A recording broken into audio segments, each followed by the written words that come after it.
Good morning friends. आज हम सब यहाँ पे एकत्रित हुए हैं एबीसी एग्रो क्लासेस के ऑनलाइन प्लेटफॉर्म के ऊपर। जब हम बात करते हैं केमिस्ट्री की तो आप सबको ध्यान होगा केमिस्ट्री का सबसे इंपॉर्टेंट टॉपिक जो होता है वो सबसे इंपॉर्टेंट टॉपिक होता है परमाणु।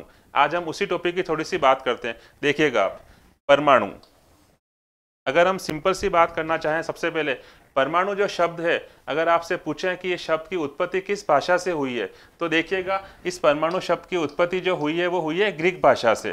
किस भाषा से हुई है? ग्रीक भाषा से। ग्रीक भाषा में से उत्पत्ति हुई है। और सर्वप्रथम इस शब्द को किस वैज्ञानिक ने खोजा था, अगर ऐसा पूछें आपसे, तो उस वैज्ञानिक का नाम है ये डाल्टन। तो परमाणु, अगर हम परमाणु की बात करें, परमाणु शब्द की उत्पत्ति किस भाषा से हुई है, तो आपका आंसर होगा ग्रीक भाषा से हुई है। और इसका किसने ओरिजिन किया था, किस लैंग्वेज से हुआ था, कहां से किया था? डाल्टन नामक वैज्ञानिक ने किया था। अब हम इसकी परिभाषा के ऊपर चलते हैं कि परमाणु एक्चुअली होता क्या है। तो देखिएगा, किसी तत्व का सूक्ष्मतम कण, ये बहुत इंपॉर्टेंट वर्ड है, इसको हम बोलते हैं सूक्ष्मतम कण, जो अविभाज्य हो।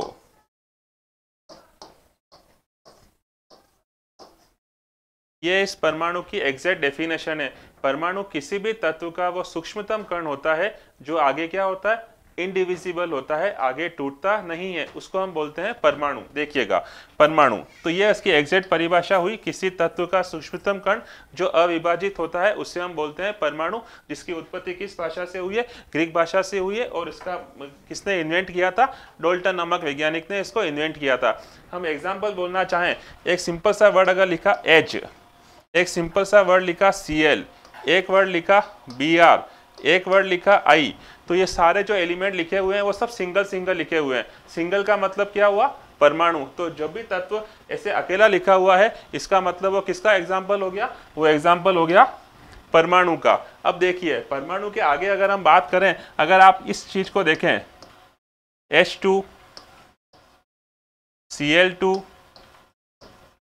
Br2, इन दोनों का डिफरेंस देखने की ट्राई कीजिएगा। यहाँ पे सारे तत्व जो लिखे हुए हैं वो अकेले अकेले लिखे हुए हैं, सिंगल सिंगल लिखे हुए हैं। सिंगल सिंगल का मतलब क्या हुआ? वो सब किसके उदाहरण हो गए? परमाणु के। लेकिन परमाणुओं से जस्ट ऊपर एक वर्ड आता है, वो उस वर्ड को हम बोलते हैं अणु। अणु का जो मतलब होता है, वो अणु का निर्माण होता है परमाणुओं के संयोग से। परमाणुओं के संयोग का मतलब, एक अगर सिंगल लिखा हुआ है तो वो किसका एग्जाम्पल हो गया? परमाणु का। लेकिन जब आप यहाँ देखते हो, यहाँ पे H2 लिखा हुआ है, Cl2 लिखा हुआ है, Br2 लिखा हुआ है, इट मीन्स इसमें 2 हाइड्रोजन है, 2 Cl है, 2 Br है। इसका मतलब इसमें संयोग हुआ। संयोग हुआ का मतलब हुआ वो परमाणु के संयोग से किसका निर्माण हुआ? अणु का निर्माण हुआ। तो कभी भी आप जब आवर्त सारणी देखते हैं, आवर्त सारणी में आपको हमेशा हर तत्व अकेला लिखा हुआ दिखता है। अकेला लिखा हुआ लिखने का मतलब वो सब क्या हो गए? परमाणु। और जैसे ही परमाणुओं का संयोग हुआ, फॉर एग्जांपल मैं आपके सामने एक वर्ड लिखता हूं HBr, HBr, तो HBr जो वर्ड लिखा हुआ उसमें एक हाइड्रोजन हो गया, एक ब्रोमीन हो गया, इन दोनों ने संयोग किया, इस कारण से HBr किसका उदाहरण हो गया? अणु का। और अगर अकेले अकेले लिखे हुए हाइड्रोजन अलग, Cl अलग, Br अलग, तो वो किसके एग्जाम्पल हो गए? अणुओं के और परमाणुओं का। ये डिफरेंस समझ में आया आपको? इस तरह से देखिएगा, ये तीनों एग्जाम्पल किसके हैं? अणु के। और ये जो अकेले अकेले लिखे हुए वो एग्जाम्पल किसके हो गए? परमाणुओं के। क्लियर? आगे चलते हैं।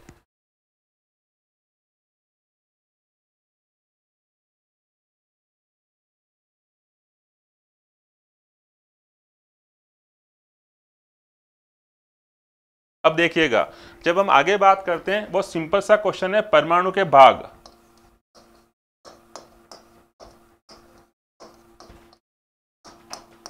परमाणु के 2 भाग होते हैं, एक होता है आंतरिक भाग, एक भाग होता है बाह्य भाग। परमाणु के 2 भाग होते हैं, बाह्य भाग और आंतरिक भाग। उससे पहले आपको ये चीज पता होगी, परमाणु के जो मूलभूत कण होते हैं वो हमेशा 3 ही होते हैं, वो आप जानते हो। वो 3 भाग होते हैं, प्रोटॉन, न्यूट्रॉन और तीसरा भाग होता है इलेक्ट्रॉन। प्रोटॉन, न्यूट्रॉन और इलेक्ट्रॉन। अब क्वेश्चन ये आता है कि जब ये परमाणु के तीन मूलभूत भाग तीन है, प्रोटॉन, न्यूट्रॉन और इलेक्ट्रॉन, तो उसमें से बाह्य भाग कौन सा हुआ और आंतरिक भाग कौन सा हुआ? तो देखिएगा, परमाणु का संरचना कभी आपने ऐसा देखा हो, इस तरह से होती है।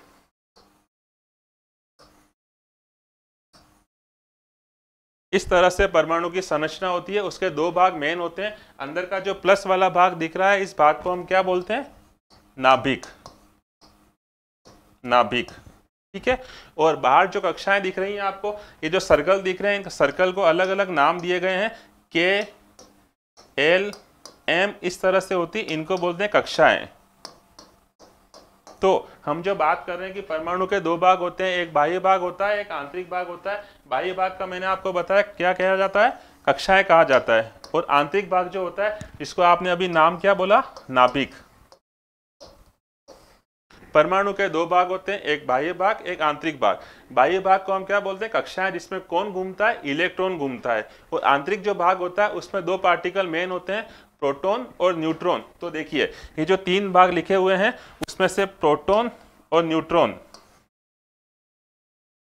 ये दोनों प्रेजेंट होते हैं, उपस्थित होते हैं आंतरिक भाग के अंदर। तो क्वेश्चन अगर ऐसा आ जाए कि परमाणु के आंतरिक भाग में कौन से मूलभूत कण उपस्थित होते हैं, तो उसका आंसर होगा प्रोटॉन और न्यूट्रॉन।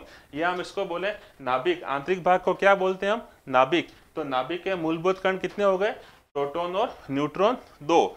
और दूसरी बात, बाह्य भाग। बाह्य भाग को हम क्या बोलते हैं? कक्षाएं। कक्षाओं के अंदर कौन उपस्थित है? मैंने बताया, कक्षाओं में कौन घूमता है? इलेक्ट्रॉन।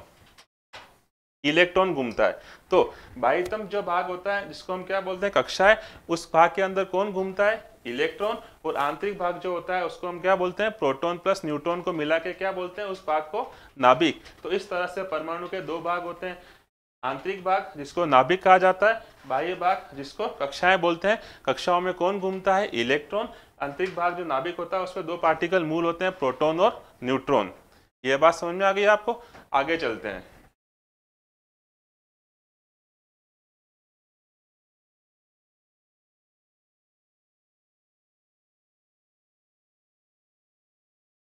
एक बहुत इंपॉर्टेंट प्रश्न यह बनता है कि सामान्य रूप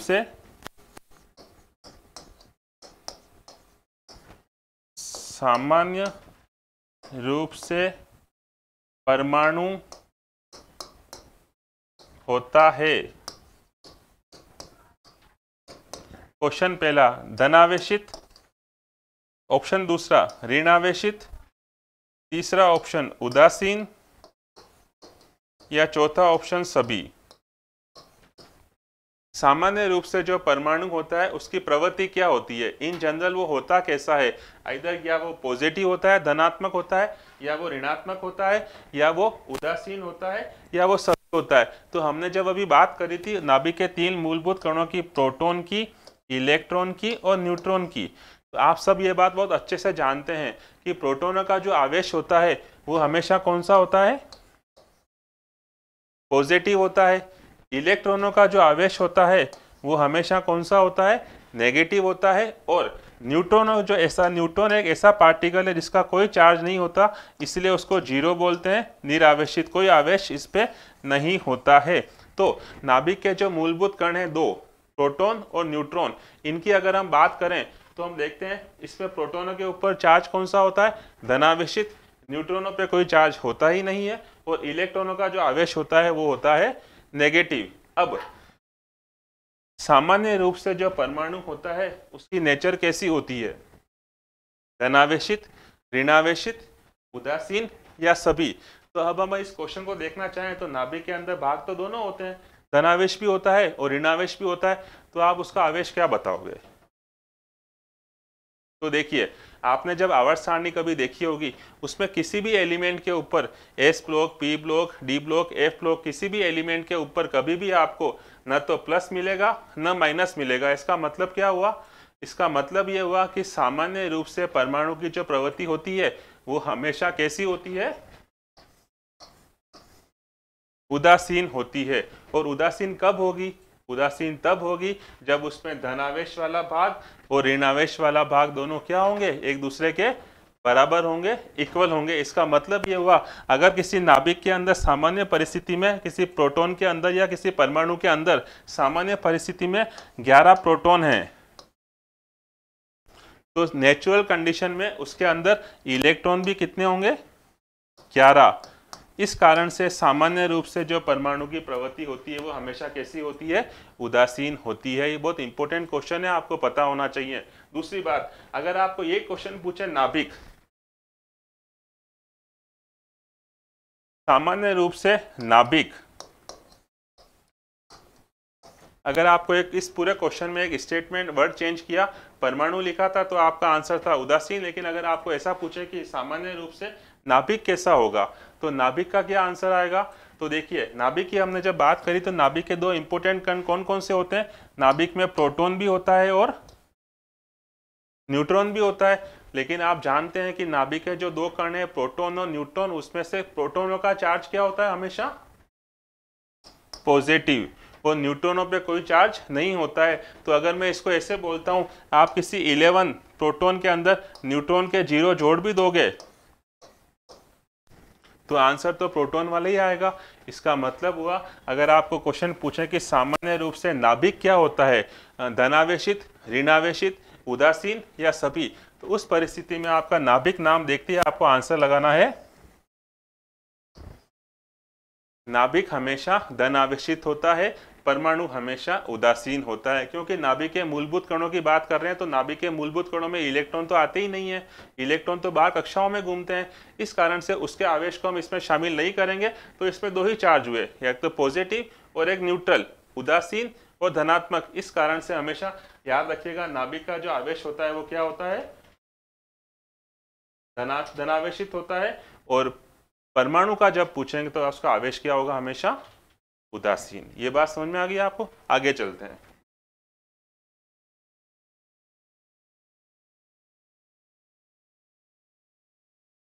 अब देखिए, एक बहुत इंपॉर्टेंट क्वेश्चन आता है कि नाभिक को आपने, परमाणु को आपने बताया उदासीन,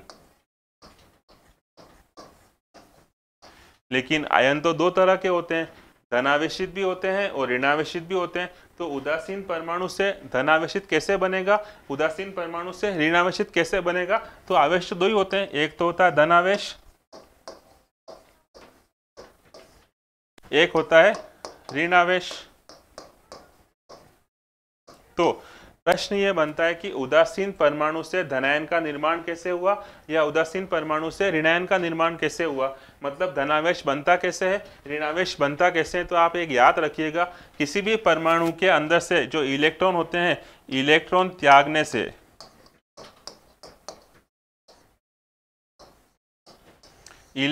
त्यागने से धनावेश का निर्माण होता है, और इलेक्ट्रॉन ग्रहण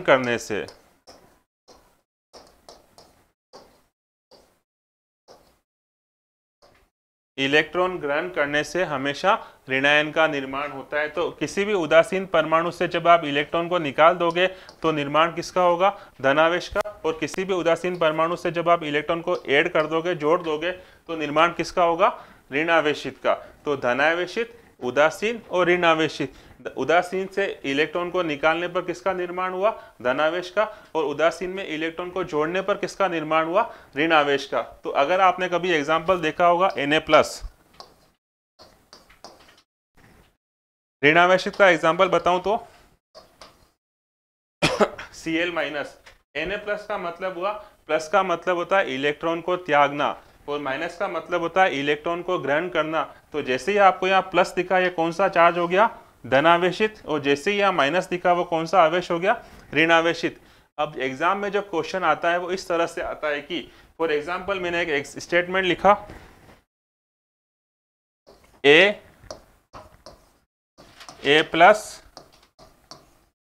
और A- के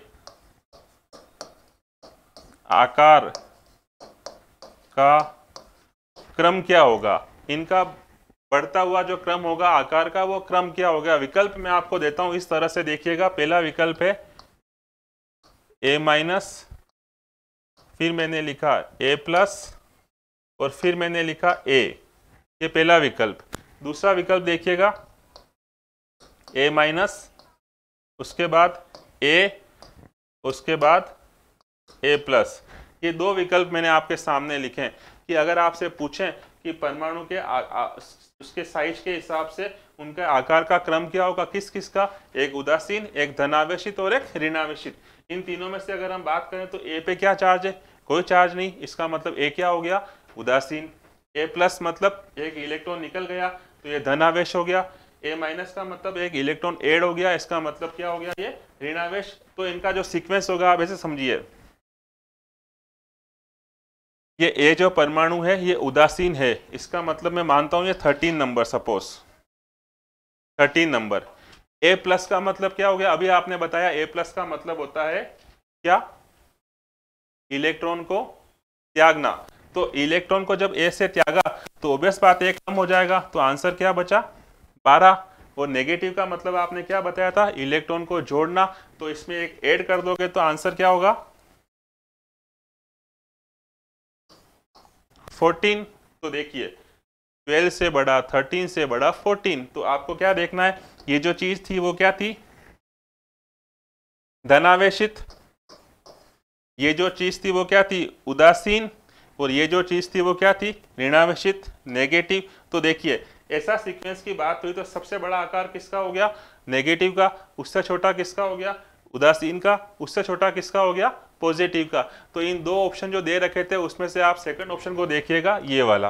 यहाँ पे क्या लिखा हुआ है, ए माइनस मतलब ऋणावेशित, तो ऋणावेशित सबसे बड़ा हुआ, उससे छोटा कौन सा होगा, उदासीन, जिसमें से एक इलेक्ट्रॉन जोड़ दिया आपने तो ऋणावेशित का निर्माण हो गया, और इस ए में से एक इलेक्ट्रॉन निकाल दिया तो किसका निर्माण हुआ, धनावेशित का। इस कारण से जो सीक्वेंस का आंसर होगा वो होगा ये वाला, ऋणावेशित सबसे बड़ा होता है, उदासीन उससे छोटा होता है, और धनावेशित सबसे छोटा होता है। तो अगर ऐसा क्वेश्चन कभी भी किसी एलिमेंट को लेके आ जाए, फॉर एग्जांपल एम प्लस और एम माइनस, तो आपको पता होना चाहिए सबसे बड़ा कौन सा होगा, एम माइनस सबसे बड़ा, उसके बाद एम, और उसके बाद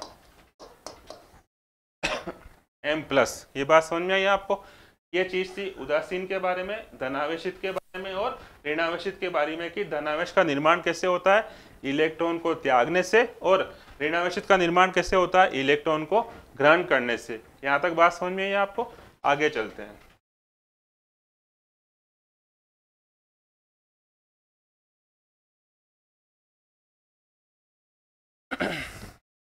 अब देखिए आगे दो इंपॉर्टेंट वर्ड आते हैं, वो वर्ड आप जानते होंगे। वो पहला वर्ड है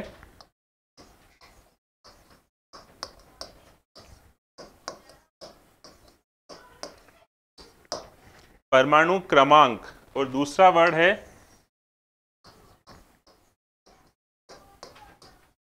परमाणु भार। सबसे पहले परमाणु क्रमांक जो है इसको व्यक्त किससे करते हैं, जैसे अपन सेंटीमीटर को सीएम लिखते हैं, किलोमीटर को केएम लिखते हैं, उसी तरह से परमाणु क्रमांक को हम व्यक्त करते हैं जेड से।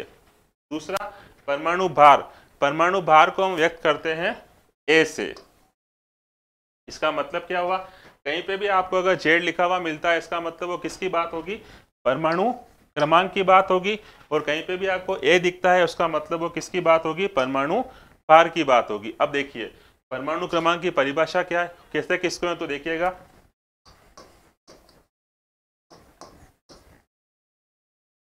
किसी तत्व के नाभिक में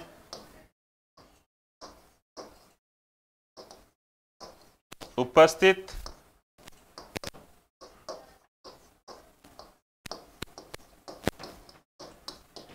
किसी तत्व के नाभिक में उपस्थित प्रोटॉनों की संख्या को ही परमाणु क्रमांक कहा जाता है। बहुत सिंपल सी बात आपको याद क्या रखनी है, प्रोटॉन।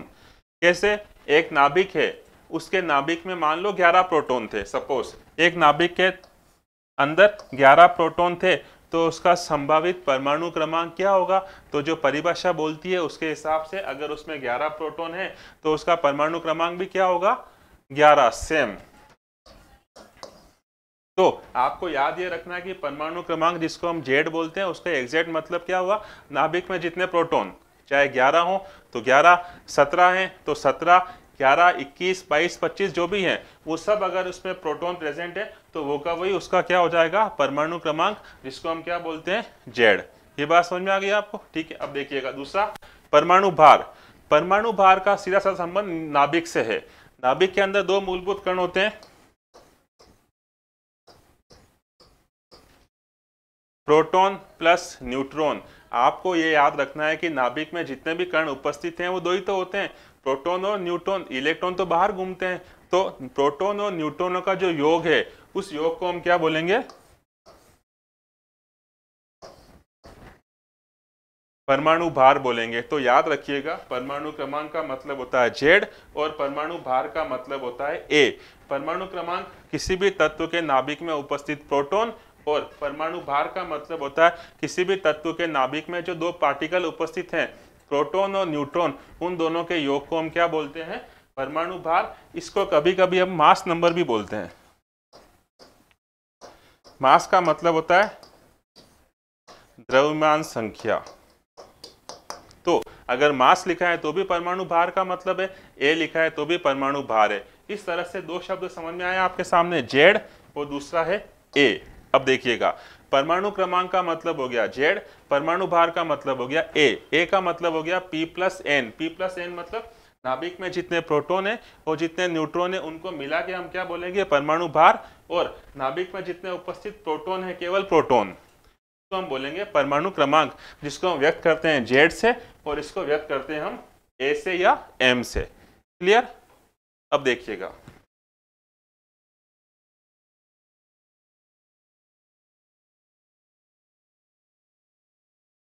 दो शब्द हमारे सामने क्लियर हुए, जेड जिसको बोलते हैं परमाणु क्रमांक, ए जिसको बोलते हैं परमाणु भार। लेकिन जब किसी भी तत्व को लिखते हैं तो उसको डिनोट कैसे करते हैं, उसको व्यक्त कैसे करते हैं, वो इस तरह से करते हैं। देखिएगा, यहाँ पे मैंने लिखा जेड, बीच में लिखा एक्स और ऊपर लिखा ए। जेड, एक्स और ए, इसमें से दो शब्द आपने जस्ट अभी पढ़े हैं। जेड का मतलब क्या होता है, परमाणु क्रमांक। ए का मतलब क्या होता है, परमाणु भार।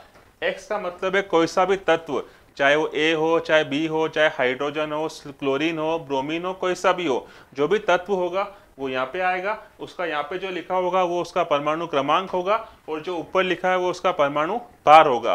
कैसे, देखिएगा,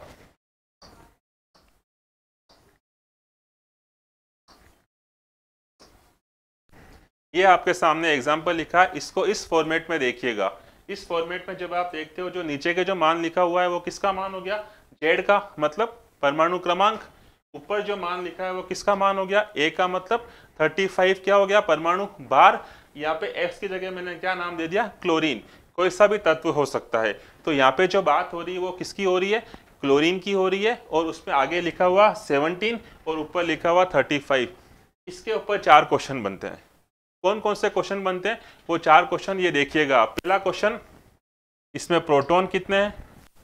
दूसरा क्वेश्चन, इसमें इलेक्ट्रॉन कितने हैं। तीसरा क्वेश्चन, इसमें न्यूट्रॉन कितने हैं। और चौथा क्वेश्चन, इसमें परमाणु भार क्या है। ये 4 क्वेश्चन बनते हैं किसी फॉर्मूले के ऊपर। तो आप देखिएगा, इस फॉर्मूले को जैसे ही आपने देखा, इसमें 2 चीजें बिल्कुल क्लियर हो रही है आपके सामने। कौन कौन सी, सबसे पहले ये जो मान है वो किसका मान है, परमाणु क्रमांक। और परमाणु क्रमांक की क्या परिभाषा है, किसी तत्व के नाभिक में उपस्थित प्रोटॉन। तो प्रोटॉन का मतलब क्या हो गया, परमाणु क्रमांक। परमाणु क्रमांक प्रोटॉन है, तो जो P है, इस फॉर्मूले को देख के हम क्या बोल सकते हैं, P का मान क्या हो गया, 17। दूसरा, इस फॉर्मूले में ऊपर A भी तो लिखा हुआ है, तो A का मान आपको मैंने बताया था, A का मतलब होता है प्रोटॉन प्लस न्यूट्रॉन, उनका योग। तो वो योग कितना है, ऊपर लिखा हुआ है 35। तो A का मान क्या हो गया, 35। ये 2 क्वेश्चन के आंसर तो आपको फॉर्मूला देखते वैसे ही मिल जाएंगे। अब बची 2 चीजें कौन कौन सी बची, इलेक्ट्रॉन और न्यूट्रॉन। तो सबसे पहले हम बात करते हैं इलेक्ट्रॉन की। जब हमने अभी बात करी थी तब हमने ये बोला था कि जो प्रोटॉन होते हैं उसके बराबर क्या होते हैं, इलेक्ट्रॉन। क्यों, क्योंकि उसका सामान्य रूप से परमाणु का जो आवेश होता है वो क्या होता है, उदासीन। उदासीन का मतलब जितने प्लस होंगे उतने के उतने माइनस होंगे। अगर ये 13 है प्लस के, और यहाँ लिखा मैंने माइनस के 13, तो परिणामी आवेश क्या होगा, शून्य। तभी तो हम परमाणु को क्या बोलते हैं, उदासीन। इस कारण से आपको ये देखना है कि जैसे ही आपने बताया कि इस फॉर्मूले के अंदर प्रोटोनों का मान क्या है 17, और आप ये जानते हो कि प्रोटोनों के बराबर ही क्या होते हैं, इलेक्ट्रॉन। इस कारण से जो वैल्यू आपने प्रोटोनों में लिखी है वो वैल्यू आप किस में लिखोगे, इलेक्ट्रॉन में। तो देखिए ये 3 वैल्यू पता लग गई आपको, प्रोटॉन हो गए 17, इलेक्ट्रॉन हो गए 17 और ए का मान कितना हो गया 35। अब एक चीज बची, न्यूट्रॉन। तो न्यूट्रॉन कैसे निकालेंगे, कोई फॉर्मूला तो आपको बताया नहीं, लेकिन आपको क्या करना है, ये जो ऊपर का मान है ये किसका मान था, ए का। एक में क्या क्या आता है, प्रोटॉन और न्यूट्रॉन दोनों आते हैं, और नीचे केवल क्या आते हैं, प्रोटॉन। तो यहाँ के जो प्रोटॉन है उस प्रोटॉन को अगर हटा देते हो आप, सामान्य भाषा में इसमें से इसको घटा देना है आपको। 35 में से 17 घटा दोगे तो आपका आंसर आएगा 18। इस तरह से आपको इस क्वेश्चन का मतलब पता होना चाहिए। देखिएगा वापस कि अगर इस फॉर्मूले में आपको दे रखा है तो इसके अंदर 4 मान क्वेश्चन बनते हैं। कौन कौन से, प्रोटॉन कितने होंगे, इलेक्ट्रॉन कितने होंगे, न्यूट्रॉन कितने होंगे और परमाणु भार क्या होगा। तो प्रोटॉन आपने बताया, ये जो मान लिखा हुआ वो, तो आंसर हो गया 17। इलेक्ट्रॉन प्रोटॉन के बराबर ही होते हैं, तो वहां पे भी आंसर क्या आएगा 17। ए का मान आपको पहले लिखा हुआ है 35। अब बच्चा न्यूट्रॉन, तो न्यूट्रॉन के लिए आप क्या करोगे, इस मान में से इसको घटा दोगे तो आंसर आ जाएगा 18। प्रोटॉन, इलेक्ट्रॉन, न्यूट्रॉन और परमाणु भार। यहाँ तक बात समझ में आई आपको। तो देखिए आपको सिंपल याद रखना है, इसको परमाणु क्रमांक बोलते हैं, इसको परमाणु भार बोलते हैं। परमाणु क्रमांक का मतलब नाभिक में उपस्थित प्रोटॉनों की संख्या, और परमाणु भार का मतलब होता है प्रोटॉन और न्यूट्रॉनों का योग। क्लियर, यहाँ तक बात समझ में आ गई आपको। आज हम यहीं तक रखते हैं क्लास। कोई भी डाउट हो तो आप बेझिझक पूछ सकते हैं। इस चैनल के ऊपर आपको रेगुलर सारी क्लासें मिलेगी। आप इसको चैनल को लाइक करिएगा, सब्सक्राइब करिएगा और आगे फ्रेंड्स तक सर्कुलेट करिएगा, जिससे सब तक इसका बात पहुंचे। कमेंट में कमेंट करके जरूर बताइएगा कि आपको क्लास कैसी लगी, और इसी आशा के साथ आप ABC एग्रो क्लासेस के ऑनलाइन चैनल को जुड़िए, उसको लाइक करिए, सब्सक्राइब करिए, जिससे आपको सारी इन्फॉर्मेशन अप टू डेट होती रहे। धन्यवाद।